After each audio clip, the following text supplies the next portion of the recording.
Hello everyone, this is JCV Studies. In this video, I will discuss about the method 2 of solving the Laplace transform by using the Laplace equation of Laplace transform of f of t is equal to integral with a limit of 0 to infinity of e raised to negative st f of t dt.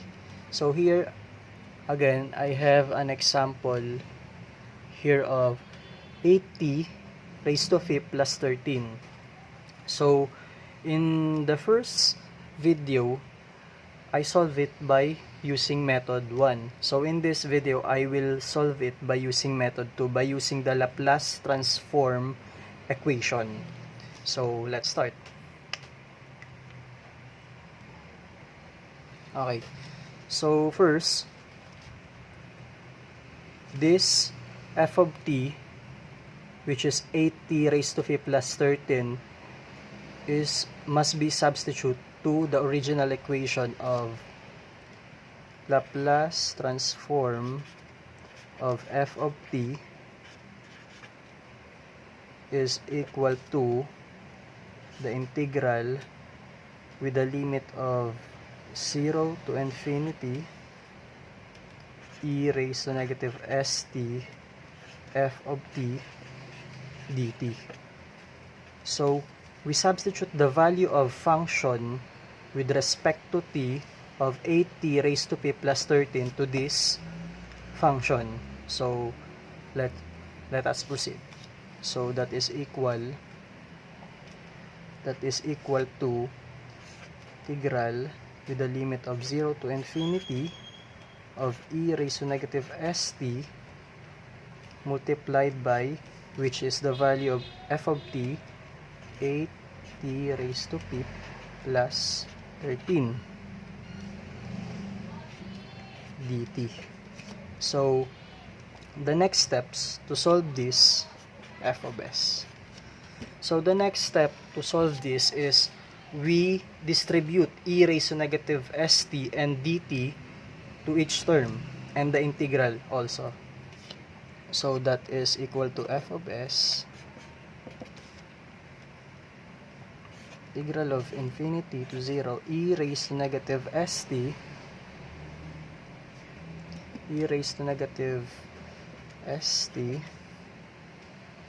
8t raised to 5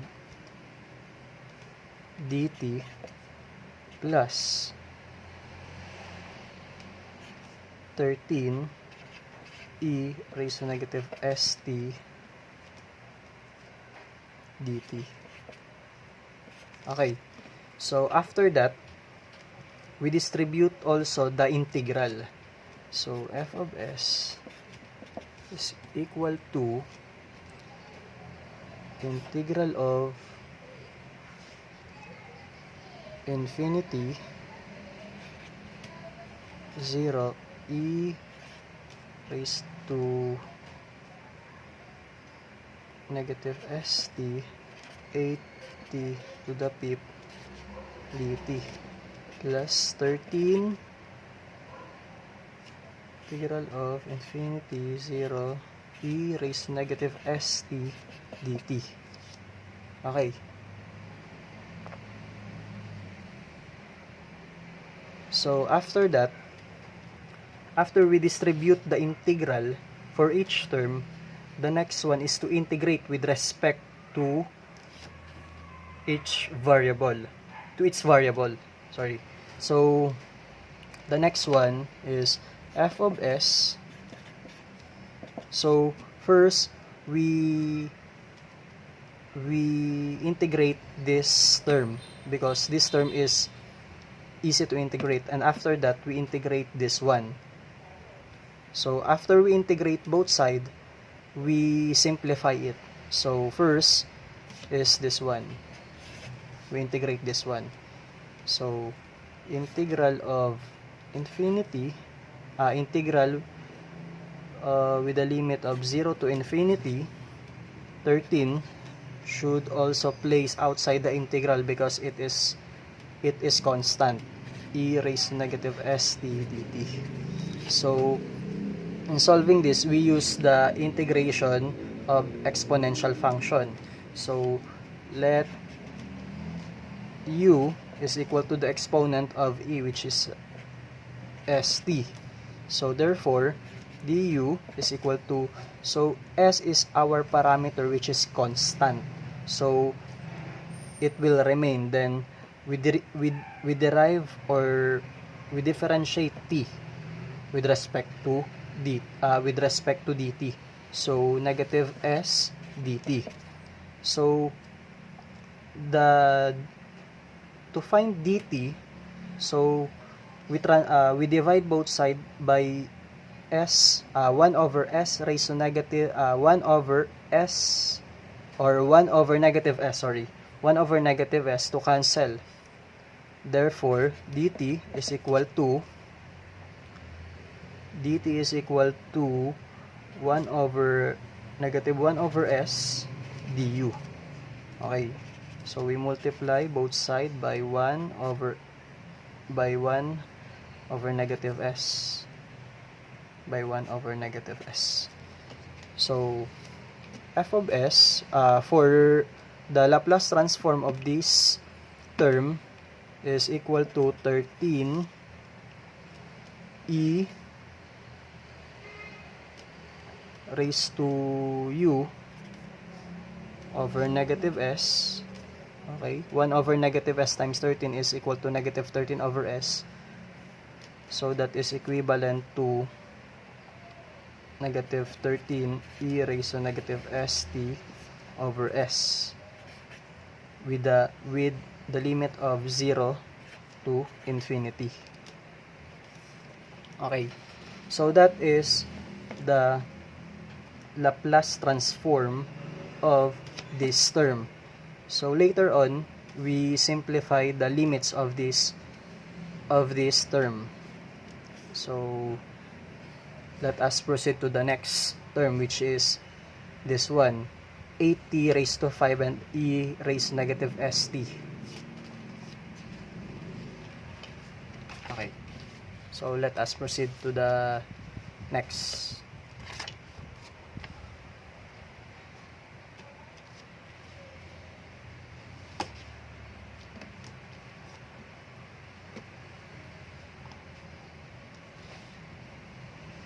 So the second one is this one. So we can rewrite that as integral of 0 to infinity of 8t to the fifth e raised to negative st. That is for the second integration in the first term, in this first term. Okay, so 8t raised to fifth times e raised to negative st dt is the next that we will integrate. So again, so I will use 8t to the fifth as the derivative and e raised to negative st as the integration. So this integration is now a integration by parts, in which we integrate each term, then simplify that later on. So 8t raised to the fifth times e raised to negative st dt, we use u is equal to e raised to the fifth. So the simplified expression of that is 8 times integral of 0 to infinity of t to the fifth e raised to negative st dt. Okay, so the simplified term is that one. So I use u as t raised to the fifth, then du is equal to 5t to the fourth, and then dv is equal to that one, e raised to negative st dt. Then integrate both sides. That will result to v is equal to negative e raised to negative st over s. So let substitute this in the equation of uv minus integral of v du in the integral of u dv. So let us proceed. So uv, so t to the fifth, then negative, so we must put the negative here, e raised to negative st over 5 minus the integral. So 8 is in the outside of the integral, so 8 must be put outside the integral. So later on we will multiply 8 to the terms, to all the terms. So 8 times negative t to the fifth e raised to negative st over 5 minus the integral of v du. So our v is e raised to negative st over s dv, which is equivalent of du, which is equivalent of 5t to the fourth. Okay, so after that, I forgot the limits. After this integration, we must put the limits of 0 to infinity here.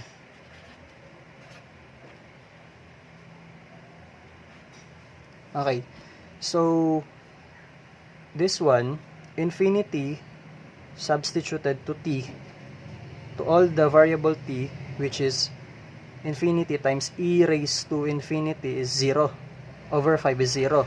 Then minus 0 times e raised to negative s times 0 over 5 is equal to 0. So that will be cancel out. Then the remaining one is negative times negative is positive. Then we remove 5 over s because 5 over s is constant. So we place it outside the integral. So that will be 8 times positive. Negative times negative is equal to positive 5 over s, which is equal to 40 over s, multiplied by the integral with the limit of 0 to infinity of e raised to negative st t to the fourth dt.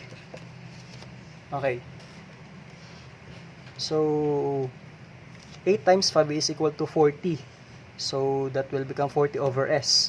So again, this one is also integration by parts. So as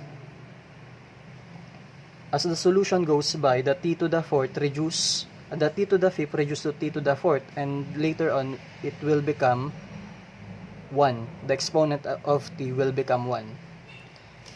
So 40 over s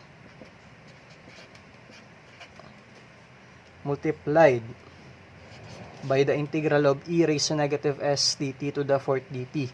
So our u will become, u is equal to t to the fourth. Therefore, our du is equal to 4t cubed. So e raised to negative t again, e raised to negative st is equal to this one, this part, to this part. And then the integral of this part is this one. So again, we substitute it to the formula or the equation for integration by parts. So u is equal to t to the fourth,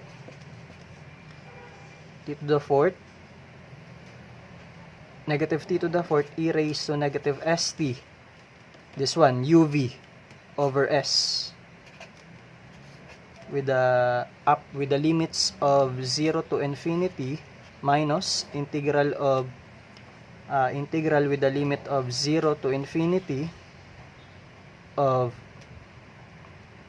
negative e raised to negative st over s multiplied by 40 cube du. So 40 cube. So 40 cube is our du. Okay. So after that, simplify again these limits. So infinity and 0. So infinity, substitute to the variable of t minus upper limit minus lower limit, which is this one. So substitute to each variable t, which is 0 over s. Then 0 times e raised to negative s times 0 is 0 over s is 0. So again, we cancel this out. So 40 over s must be multiplied to this integral. So this integral have a constant of negative 4 over s. So negative 4 over s times negative is equal to positive 4 over s. So 4 over s times 40 over s is equal to 160, is equal to positive 160 over s squared, multiplied by the integral of 0 and infinity of e raised to negative st t cube. Okay, so again, this is another integration by parts. So 160 over s squared multiplied by, again, our u is t cube with respect to dt, sorry. So with respect to dt, okay, with respect to this, to dt, derivative with respect to t also. So 160 over s squared multiplied by u. Our u in this is equal to, u is equal to t cube. Then du is equal to 3t squared, the derivative of that. Okay, so our v again is here. V is equal to e raised to negative st over s. Since e raised to negative st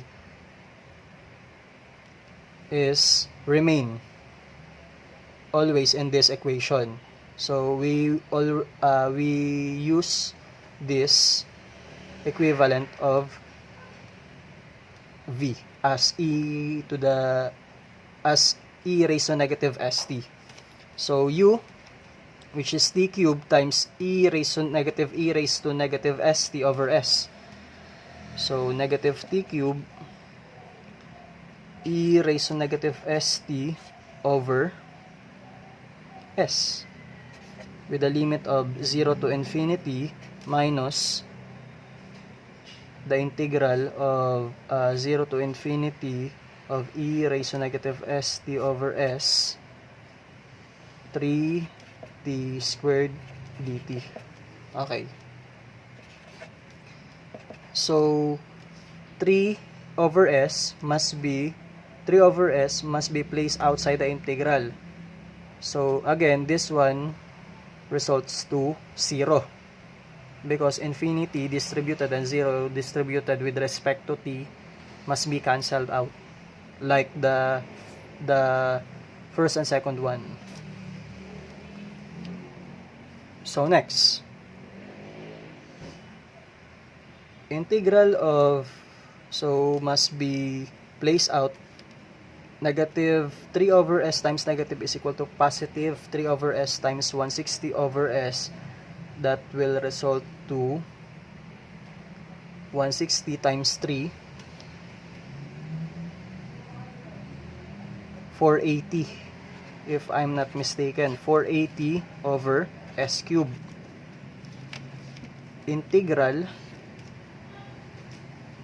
of 0 to infinity of e raised to negative st t squared dt. Okay. Sorry for the handwriting. I hope that you will understand this handwriting. Okay. Next. So 480 over s cubed. Then this one again is integration by parts again. So we will apply again the integration by parts. As long as we reduce the exponent of t to become 0, then this one is the single integration. So 480 over s cubed. So this is the long method for Laplace transform by using integration. So 480 over s cubed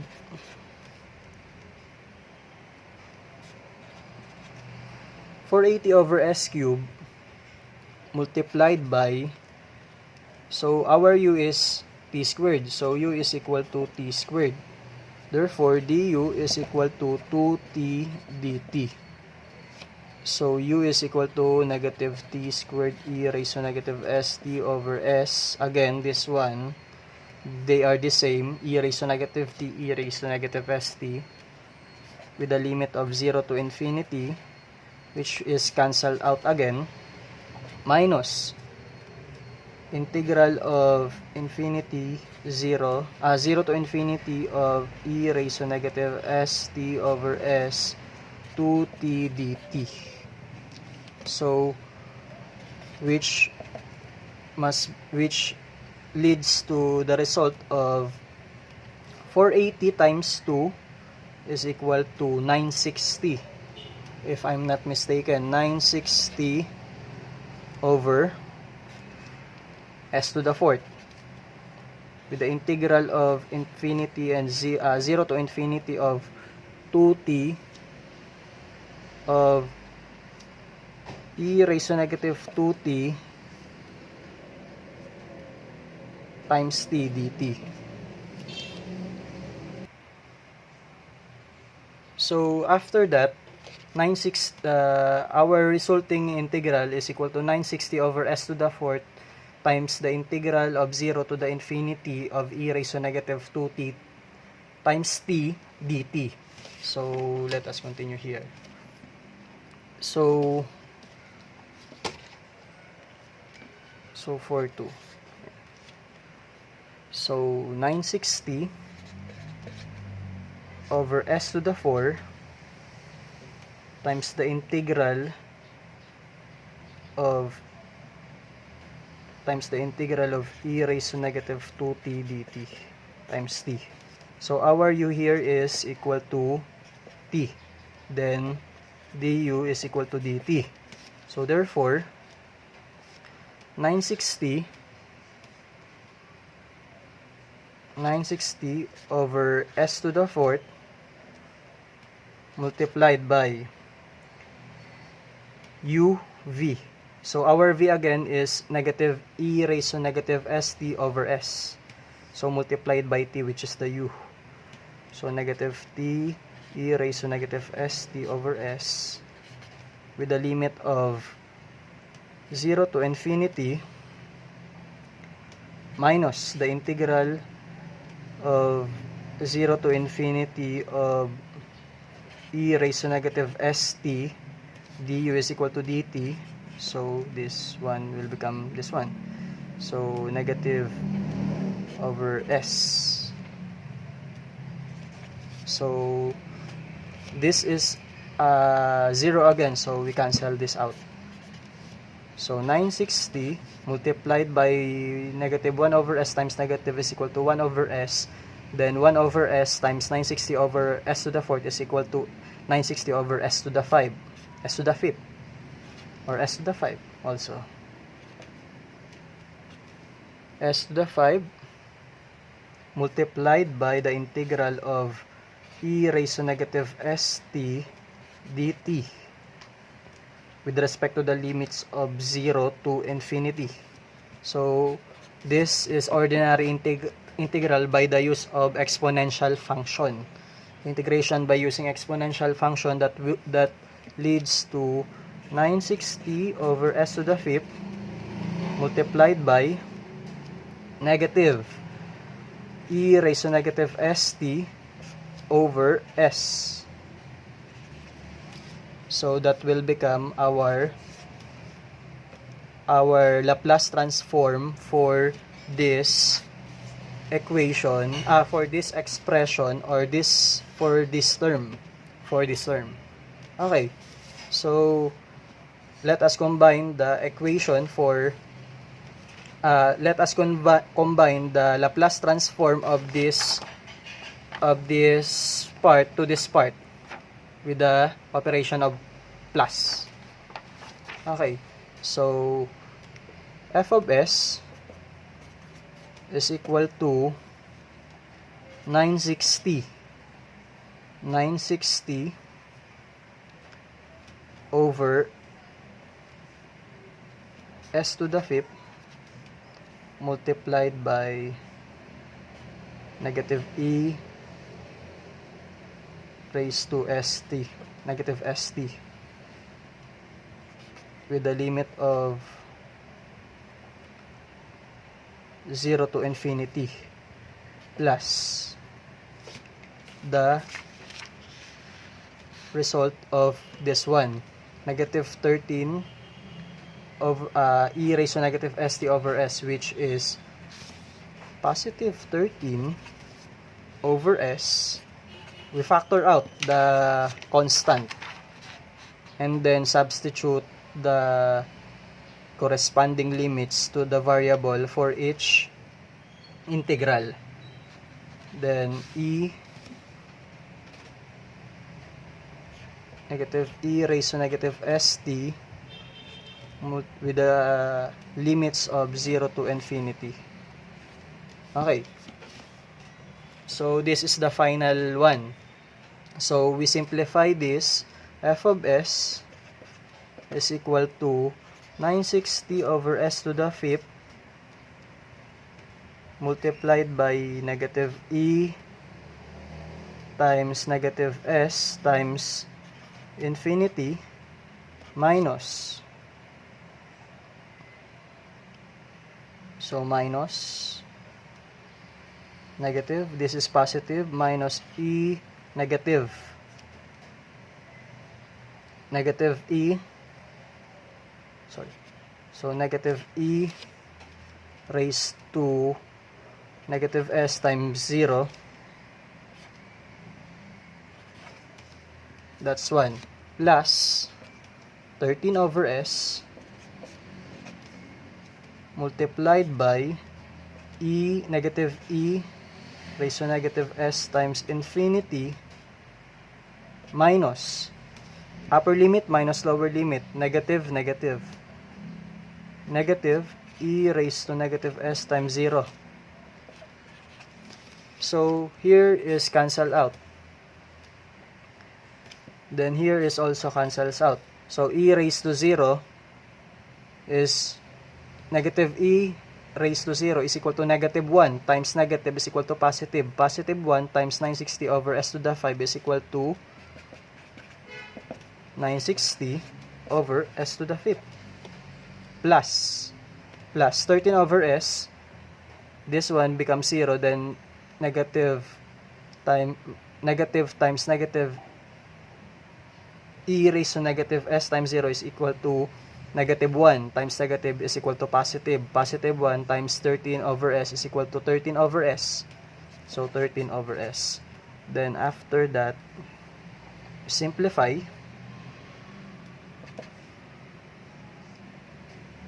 So that will become, so here I forgot to plus the exponent, so this will become 6, sorry. So this will become 6, this will become 6, and this will become 6 also. So our LCD here is s to the 6. Then 960, s to the 6 divided s to the 6 is 1 times 960 is equal to 960 plus 960, s to the 6 divided s is equal to s to the 5th times 13 is equal to 13 s to the 5th. Therefore, this is our Laplace transform for this given example by the use of the Laplace transform equation. So if you like this video and if this video helped you, so please subscribe. Thank you.